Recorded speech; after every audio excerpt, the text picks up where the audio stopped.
Bonjour, bonjour, bienvenue sur le podcast d'Étoiles. Aujourd'hui, je vais vous parler de la dernière nouvelle lune de l'année 2023. Elle a lieu le 12 décembre à 23h32 en temps universel, autrement dit le 13 décembre à 0h32 heure de Paris. Le Soleil et la Lune seront à 20 degrés 40 minutes du signe du Sagittaire. Pour rappel, comme je le disais la dernière fois, nous avons 7 nouvelles lunes de suite qui se passent aux alentours de 20 et 21 degrés d'un signe. Celle-ci est la 4e. Aussi, si vous avez des planètes sur ces degrés ou des angles, vous êtes particulièrement concerné par ces nouveaux départs.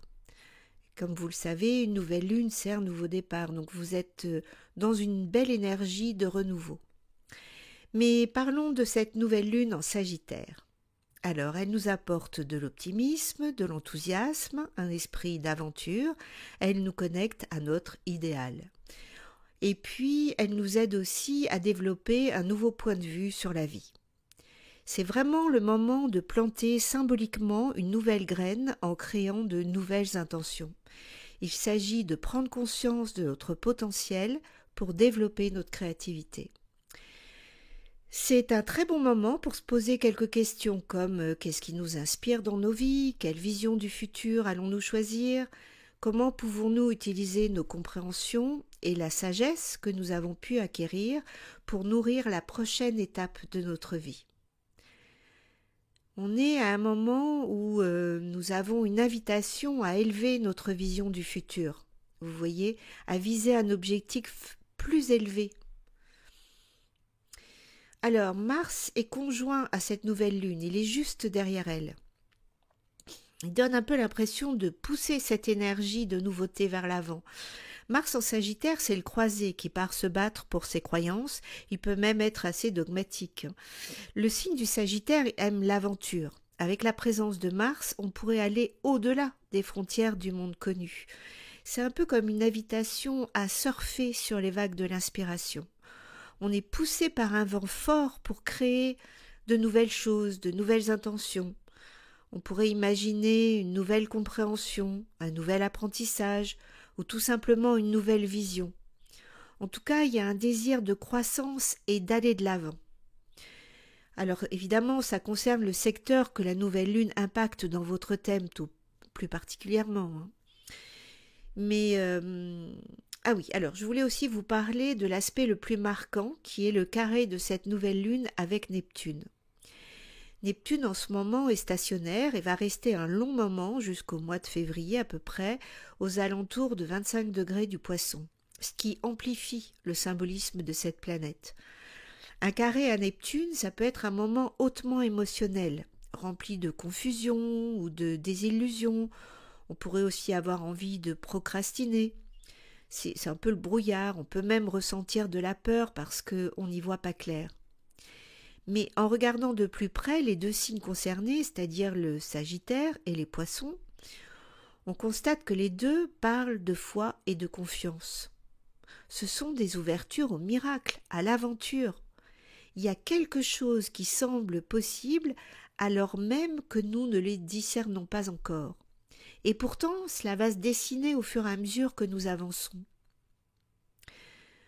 On peut aussi imaginer que, vous savez, le soleil représente notre ego. Mars symbolise le 3e chakra, le plexus solaire. Il symbolise comment nous agissons, comment nous fonctionnons avec notre ego. Et Neptune donc viendrait proposer de dissoudre la part de l'ego qui n'est pas à sa place.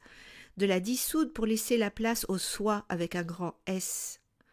Et nous emmener au-delà de notre identité personnelle.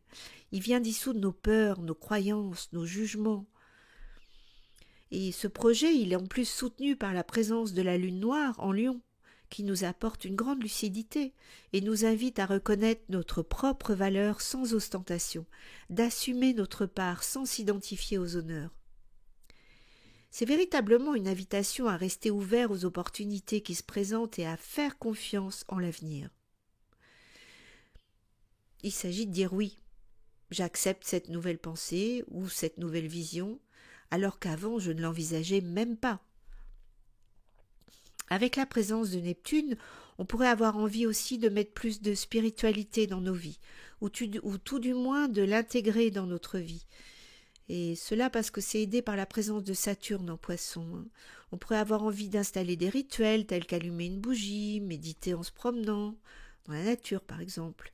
Enfin, ça pourrait sembler indispensable, et je vous invite à le faire si vous ressentez ça. Parlons d'Uranus. Uranus est en quinconce à la nouvelle lune. Vous savez, Uranus, c'est l'information invisible, l'électromagnétisme.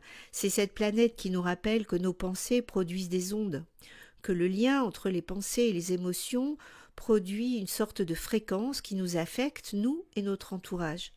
D'où l'importance de réfléchir à ce que nous partageons sur les réseaux sociaux, justement. Et la question qu'il faudrait toujours se poser, est-ce que ce que je partage là élève les vibrations de l'autre, ou est-ce que ça augmente la peur ou d'autres émotions qui nous contractent et font baisser nos vibrations?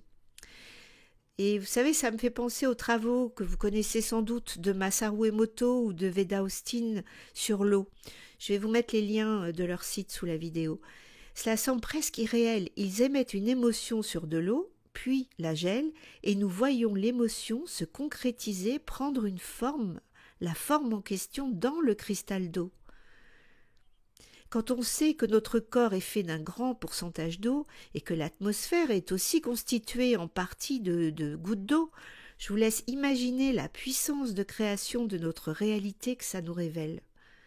Je trouve ça fascinant. D'ailleurs, il me semble que la présence de Neptune stationnaire et de Saturne nous amène à prendre de plus en plus conscience de l'eau et de cette énergie qu'elle contient et communique. Alors la nouvelle lune, elle fait aussi un magnifique trigone au nœud nord et à Chiron en bélier. Le nœud nord et Chiron nous rappellent que nous sommes plus que notre corps et notre mental. Nous sommes des êtres sacrés. Ils viennent nous révéler à nous-mêmes. Ce trigone, c'est la possibilité d'une prise de conscience sur ce que nous souhaitons incarner dans cette vie. C'est le moment de révéler notre individualité, notre unicité et ce qui constitue notre particularité au sein de ce grand tout. Chiron vient nettoyer nos lieux de contraction et de restriction pour y mettre sa lumière. Avec ce trigone, on peut avoir accès à une beaucoup plus grande conscience. Et peut-être que nous pouvons réaliser que nous avons changé et que nous pouvons aller vers quelque chose de différent, hors de nos normes, hors de nos habitudes, de nos croyances. En fait, il s'agit d'accepter une nouvelle expérience.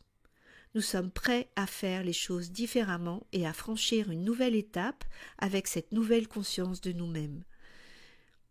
L'important, c'est de ne pas avoir d'attente précise, d'accepter l'inattendu. Et donc, il s'agit de lâcher les jugements, les comparaisons, les croyances, pour démarrer à partir d'une compréhension actualisée de qui nous sommes et de ce que nous voulons, de ce que nous désirons. Jupiter est le maître de cette nouvelle lune, il est en sesquicarré à elle et en opposition à Vénus. Ça peut amplifier des problèmes dans notre lien avec l'argent, les investissements financiers, les dépenses ou les problèmes relationnels. Donc il va nous falloir être un peu vigilants quand même sur les débordements concernant ces thèmes et aussi concernant nos désirs. Cependant, Jupiter est rétrograde en Taureau, donc il vient nous proposer des solutions pratiques, concrètes, c'est du tangible. Il apporte une énergie complémentaire entre le monde matériel et immatériel. C'est un amplificateur, Jupiter, mais c'est aussi un soutien, une protection. Il peut donc aussi nous apporter l'art de trouver les ressources dont nous avons besoin. Il nous aide à être vraiment conscients de ce que nous valorisons dans nos vies. Et puis, il nous aide aussi à construire étape par étape. Alors en dernier, Mercure devient rétrograde en Capricorne lors de cette nouvelle lune. Je vais faire une petite vidéo à part à ce sujet, mais je peux déjà vous dire qu'il forme un trigone à Jupiter en Taureau, et donc on est dans des signes de terre. En clair, on peut être très concret quant à nos intentions pour ce nouveau départ, même si la destination semble encore inconnue. Mercure est au sextile de Vénus et de Pallas Athéna. Pallas Athéna, c'est une fine stratège, elle est créative, elle est intuitive.